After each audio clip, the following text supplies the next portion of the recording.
Bonjour à tous, j'espère que vous allez bien. Dans cette vidéo, nous allons travailler ensemble sur une série de commandes essentielles sous Alma Linux à travers un ensemble de 50 exercices pratiques. Le but ici n'est pas seulement d'exécuter des commandes, mais de comprendre leur utilité dans un contexte réel d'utilisation et d'administration système. L'ensemble des TP comporte sur 6 sections, à savoir la première section concerne le terminal et la navigation. La deuxième section, la gestion des fichiers. La troisième section, la gestion des répertoires. La quatrième section, les droits et les permissions. La cinquième section, les commandes supplémentaires. Et enfin, la sixième section, l'installation des paquets. Et sans plus tarder, on va rentrer dans le but du sujet, à savoir dans la première section, le terminal et la navigation, qui comporte 10 exercices. Exercice 1. Exercice 1 nous demande d'afficher le répertoire courant. Pour ce faire, on tape la commande pwd qui permet d'afficher le chemin courant ou bien le chemin dans lequel nous nous trouvons. Là, nous nous trouvons dans le répertoire route. Ensuite, on passe à l'exo numéro 2. Dans l'exercice numéro 2, je vais me rendre dans le dossier ou répertoire etc. Ensuite, je vais vérifier ma position avec la commande pwd. Cette commande nous permet toujours de connaître notre position.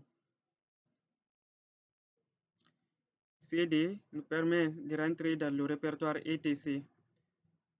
Ensuite, on tape la commande pwd pour vérifier notre position. Là, je suis rentré dans le répertoire etc. Pour vérifier ma position, je tape la commande pwd.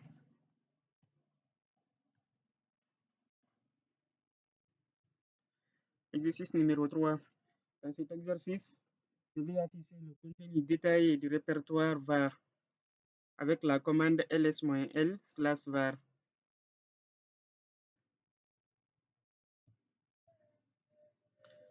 Voilà le contenu du répertoire var avec la commande ls-l. On passe à l'exercice suivant. Exercice numéro 4. Dans l'exercice numéro 4, je retourne dans mon répertoire personnel, c'est-à-dire le répertoire dans lequel j'étais avant de venir ici. Pour cela, on aura besoin de la commande cd. Là, me voilà retourné dans mon répertoire. Exercice numéro 5. Dans cette étape, je vais afficher les fichiers, y compris les fichiers cachés, avec bien sûr la commande ls-a tilde. Exercice numéro 6. Dans cet exercice, l'objectif est de remonter de 2 niveaux. Pour ce faire, on va taper la commande cd espace d.d./d.d.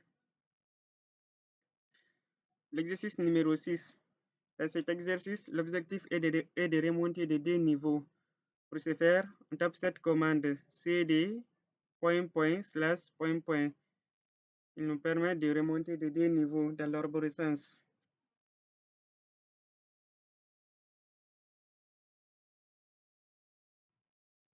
Voilà, je suis revenu à la racine. Maintenant, on passe à l'exercice numéro 7. L'exercice numéro 7 nous demande de créer un dossier en utilisant un chemin absolu puis un chemin relatif. Donc, on a deux méthodes de création d'un dossier à travers le chemin absolu qui suit l'arborescence et à travers le chemin absolu relatif en utilisant la commande mkdir qui consiste à créer un dossier. Avec la commande mkdir, nous créons un dossier test qui se trouve dans le répertoire home qui contient également le répertoire mckaba. Je vais dire plutôt qu'on va créer avec la commande mkdir un répertoire test qui se trouve dans le répertoire mckaba qui à son tour se trouve dans le répertoire home. Ensuite, on passe à l'exercice numéro 8.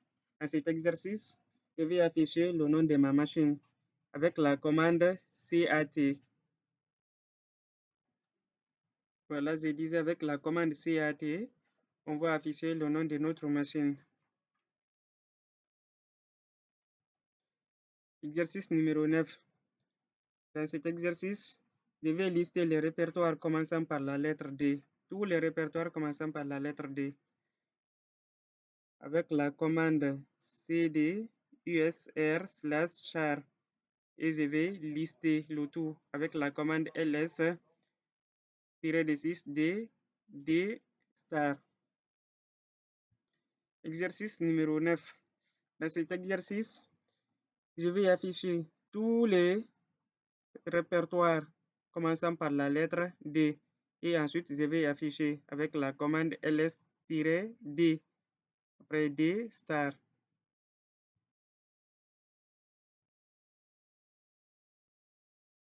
Là, voilà le nom de tous les répertoires commençant par la lettre D. On a le premier répertoire, le deuxième, le troisième, le quatrième, le cinquième et enfin le sixième. On passe à l'exo numéro 10. Ici, l'objectif est de passer en mode super utilisateur. Pour ce faire, on va taper la commande su-su-.